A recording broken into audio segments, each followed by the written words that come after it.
খবর 24 সাথে আপনাকে স্বাগত। নতুন নতুন খবর জানার জন্য আমাদের চ্যানেলে চোখ রাখুন। ভালোবাসার দিনে গোলাপ নিয়ে বাড়ি ফেরার পথেই মর্মান্তিক দুর্ঘটনা। 21 বছরেই শেষ হয়ে গেল তরতাজা প্রাণ। মর্মান্তিক পথ দুর্ঘটনায় মৃত্যু হলো বেলঘড়িয়ার যুবকের।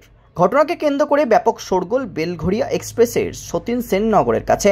সূত্রের খবর, শুক্রবার রাতে ওই এলাকা দিয়ে বাইক চালিয়ে গোলাপ নিয়ে ফিরছিলেন কুটিঘাট অঞ্চলের বাসিন্দা সায়ন্তন দাস। কিন্তু কে জানতো পথেই তার জন্য অপেক্ষা করে আছে বড় বিপদ।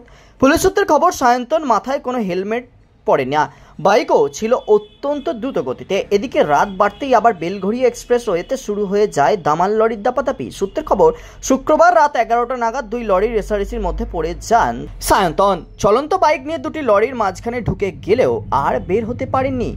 রাস্তায় পিছে যান তিনি। প্রত্যক্ষদর্শীরা জানাচ্ছেন, ঘটনাস্থলে মৃত্যু হয়েছে ওই যুবকের। খবর যায় পুলিশে। কিছু সময়ের মধ্যে বেলঘড়িয়া থানার পুলিশ এসে দেহ উদ্ধার করে ময়নাতদন্তের জন্য পাঠায়। প্রসঙ্গত, হেলমেট না পরার কারণেই দুর্ঘটনার জেরে মৃত্যু নতুন নয়। ট্রাফিক পুলিশের তরফে বারবার সচেতনতার পাঠ দেওয়া হলেও সবাই যে সর্বদা তা কানে তোলে এমনটাও নয়।